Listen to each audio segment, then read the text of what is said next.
എല്ലാവർക്കും more taste in less ടൈമിലേക്ക് സ്വാഗതം. ഇന്ന് നമ്മളിവിടെ ചെയ്യാൻ പോകുന്നത് ചൈന ഗ്രാസ് കൊണ്ടുള്ള ഒരു മിൽക്ക് പുഡിംഗ് ആണ്.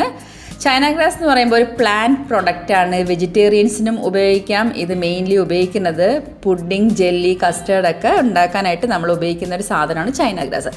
ഇത് വന്നിട്ട് 10 ഗ്രാമിൻ്റെ ഒരു പാക്കറ്റാണ് കിട്ടുന്നത്. ഇതിൽ ഞാൻ ഉപയോഗിക്കുന്നത് ഒരു 5 ഗ്രാമേ ഉപയോഗിക്കുന്നുള്ളൂ.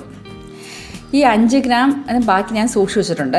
ഇനി നമുക്ക് ചെറിയ കഷ്ണങ്ങളായിട്ട് കുതിർക്കാനായിട്ട് വെക്കാം. 1/2 ഗ്ലാസ് വെള്ളത്തിൽ കുതിർക്കുക. അരമണിക്കൂർ മുതൽ 1 മണിക്കൂർ വരെ ഇത് കുതിർത്തെടുക്കാം. കുതിർക്കുന്നതിലൂടെ മെൽറ്റാകാൻ ഈസി ആയിരിക്കും. അതുകൊണ്ടാണ് നമ്മൾ അരമണിക്കൂർ കുതിർത്ത് വെക്കുന്നത്. ഇനി നമുക്ക് 6 ടീസ്പൂൺ പഞ്ചസാരയും ഇതിനായിട്ട് ഉപയോഗിക്കാം. 2 ഗ്ലാസ് പാല്, വാനില എസൻസ് അതില്ല എങ്കിൽ നിങ്ങൾക്ക് ഏലക്കാപ്പൊടിയും യൂസ് ചെയ്യാം. ഇനി നമുക്ക് ഈ 2 ഗ്ലാസ് പാൽ നല്ല രീതിയിൽ തിളപ്പിക്കാം. തിളപ്പിച്ചതിന് ശേഷം നിങ്ങൾ ഇതൊരു 10 മുതൽ 15 മിനിറ്റ് വരെ ലോ ഫ്ലെയിമിലിട്ട് ഒന്ന് വറ്റിച്ചെടുക്കണം. വല്ലാതെ വറ്റിക്കണ്ട, ഇതിനെ കുറച്ചൊന്ന് വറ്റിച്ചെടുക്കുക. പിന്നെ പഞ്ചസാര ചേർക്കുക. വറ്റിച്ചെടുക്കുമ്പോൾ ഇതിന് നല്ലൊരു ടേസ്റ്റാണ് വരിക. പിന്നെ നമ്മുടെ ആ മിൽക്കിൻ്റെ പാല്, വെള്ളം ഇതെല്ലാം കറക്റ്റ് ആയാലേ നമ്മുടെ ചൈന ഗ്രാസ് സെറ്റ് ആകത്തുള്ളൂ. ചൈന ഗ്രാസ് ഇവിടെ 1 മണിക്കൂർ 1/2 ഗ്ലാസ് വെള്ളത്തിൽ 5 ഗ്രാം ചൈന ഗ്രാസ് കുതിർത്ത് വെച്ചത് നമ്മൾ ലോ ഫ്ലെയിമിൽ 10 മുതൽ 12 മിനിറ്റ് വരെ ലോ ഫ്ലെയിമിൽ മെൽറ്റാക്കി എടുക്കുക. ഞാൻ ഒന്നുകൂടെ പറയാം, 5 ഗ്രാം ചൈന ഗ്രാസാണ് എടുത്തിരിക്കുന്നത്. 1/2 ഗ്ലാസ് വെള്ളത്തിൽ കുതിർത്ത് വെച്ചു. കണ്ടോ, നല്ലോണം മെൽറ്റാകും. കാരണം നമ്മൾ അരമണിക്കൂറോളം കുതിർത്ത് വെച്ചിട്ടുണ്ട്. നമ്മുടെ പാലവിടെ തിളച്ച് ലോ ഫ്ലെയിമിലൊക്കെ ആയി ഇളം ചൂടിലിരിക്കുകയാണ്. ഇളം ചൂടായ പാലിൽ മാത്രമേ ഈ ചൈന ഗ്രാസ് ആഡ് ചെയ്യാവുള്ളൂ.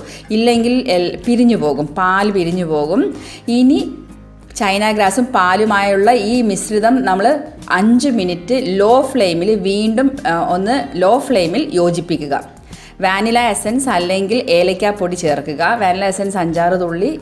ഇനി നമുക്ക് സെറ്റ് ചെയ്യാനുള്ള പാത്രത്തിൽ വളരെ പെട്ടെന്ന് തന്നെ മാറ്റുക. കാരണം ഇനി ചൈന ഗ്രാസ്, മെൽറ്റായ ചൈന ഗ്രാസ് പെട്ടെന്ന് സെറ്റാകും. ഞാനിവിടെ 3 പാത്രത്തിൽ സെറ്റാകാനായിട്ട് എടുത്തിട്ടുണ്ട്. ഇനി നിങ്ങൾക്ക് ഇഷ്ടമുള്ള രീതിയിൽ ഇത് ഡെക്കറേറ്റ് ചെയ്യാം.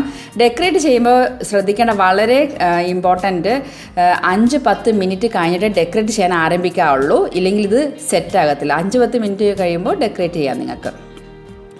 ഇത് തണുപ്പിച്ചിട്ട് ഉപയോഗിക്കുന്ന ആണ് വളരെ ടേസ്റ്റ്. തണുപ്പിക്കാതെയും നിങ്ങൾക്ക് ഉപയോഗിക്കാം, പക്ഷെ തണുപ്പിച്ചിട്ടാണ് ഇതിൻ്റെ ടേസ്റ്റ് വരുന്നത്. തണുപ്പിച്ചിട്ട് ഉപയോഗിക്കുന്നതാണ്.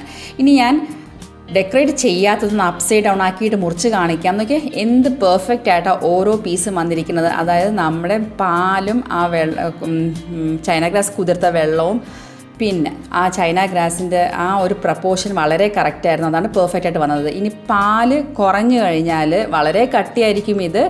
പാൽ കൂടിക്കഴിഞ്ഞാൽ സെറ്റാകത്തില്ല. അതുകൊണ്ടാണ് കറക്റ്റ് പ്രപ്പോർഷൻ നമ്മൾ മെയിൻറ്റെയിൻ ചെയ്യണമെന്ന് പറയുന്നത്. എല്ലാവരും ഒന്ന് പരീക്ഷിച്ച് നോക്കുക.